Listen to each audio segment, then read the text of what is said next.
I've lived here since 1976. I was in second grade. One of your illustrious city council candidates is actually living in the house that I grew up in. My parents were stored on the corner of Main and Hawkins with Patrick Souter.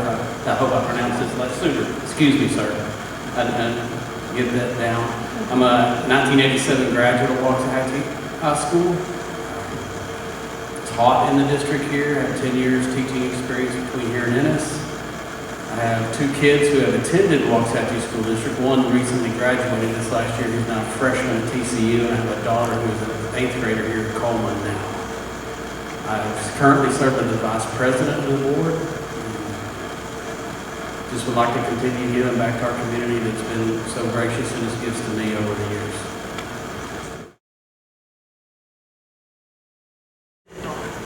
Man, Judd sounds like somebody who's been sitting in the same meetings I've been to. It's really kind of scary when you look at it. We built a new high school a few years back. I was on the board when that opened. I was not on the board when it was being built or planned. I guess I was on the board at the very end of it being built, in just a few months. At the time they built that, our growth rate was nowhere near what it is now. And the last, between 2017 and 2018, we added 414 kids in our district, and the following year the increase was 551. So from year 2016 to 2020, we've gone from 8,400 kids to 9,718 as of last Friday. That's an increase of 1,312 students. And you can see it when you drive down the streets in our community. It's growing exponentially. The question is, how do you handle that? How do you not put our school district and our taxpayers in a burden to implement the type of facilities that we need and hire the people that we need to educate our kids? And it's really tough. And you, just like Judd said, you try to use what you have so you don't go buy and spend more money. You try not to build more than you'll need in the future, so you're stuck with something that you won't need. And try to plan in advance. But by that, when we talk about that, I mean, I apologize. When we talk to developers and things of that nature now, when these developments are coming into town, you try to figure out, where can we put a school? Where do we need a school? Can we leverage that growth like we have on a couple of facilities to get land donated to us so we don't have to come out of pocket? Simpson Elementary is a prime example of that. That property was donated for our school district, and we have a couple of more of those type things online for future schools if we need them. And just try to be financially responsible and provide for our community in a manner that doesn't put any of us in the line.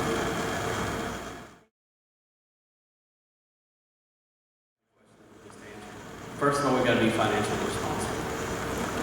We can't call for bonds when we don't need the money.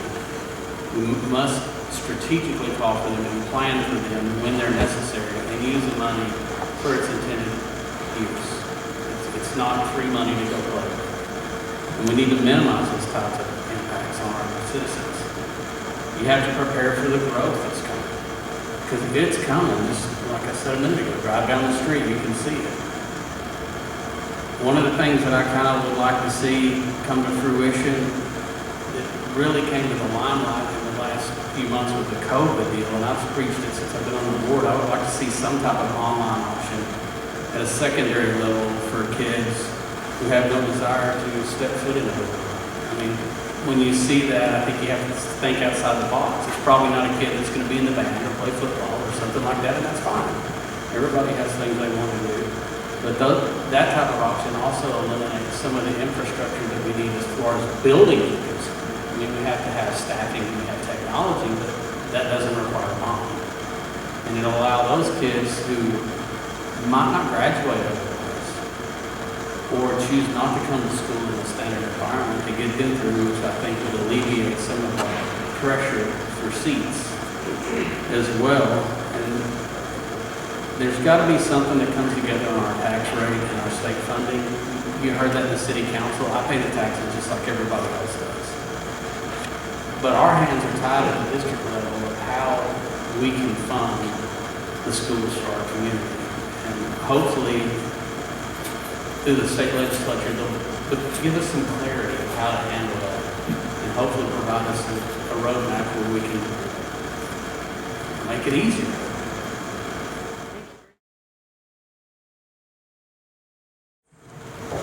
Well, what part of the staff is how I think of that question. At the classroom level, and to mirror what Judd said, we've got to get these kids caught up. A lot of these guys haven't been in the classroom for some of them 6 months. Right now, 80.46% of our kids are going to school face-to-face. The 19.54% are online. How does that look? How do these test scores look? I've taught school before. I had to get the standardized tests at the end of the year and go, wow, we did good, or maybe we didn't. You know, I feel bad for the teachers in this situation because it's kind of a no-win for them. They want to do the best job they can, but they're trying to catch up and teach 2 years at a time. And I think we have to be understanding with them and understand what's going on and look at a big picture of how we're going to get there. And it's going to take time. That won't happen this year.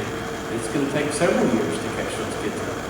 Unfortunately, some of them may never get completely caught up, and that happens in this situation, especially second, third graders that get behind right now. It manifests itself through their senior year. If you back that up to the administration building, I would like to see them working with the city.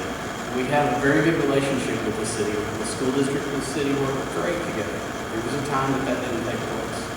And that really sets everybody back. It sets us back on how utilities are handled, how infrastructure is put in place, how money is spent on both sides of the coin, which affects everybody.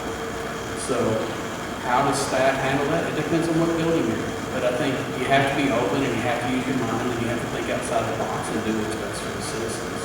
And I think we've made a lot of strides over the last year or two in that department.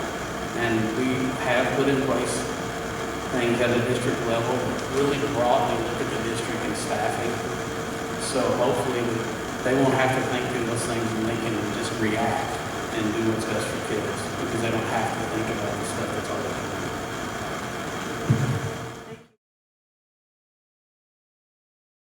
First of all, you got two guys that are willing to sit here on a Tuesday night and give you their time. If you're not willing to sit at this table and give you your time on Tuesday night, are you willing to do it at 11 o'clock at night at a board meeting or 6 o'clock in the morning when they call and say they need something? I tell you, it happens all the time. You know, we're here. We're here to serve you. We're here to listen. We're here to do the best we can do. You're not going to like everything we do. You're also not going to know all the information that goes into those decisions, but I can promise you that I'll try to do what's right and what's fair regardless of how uncomfortable it is or isn't. And that's all I can really say.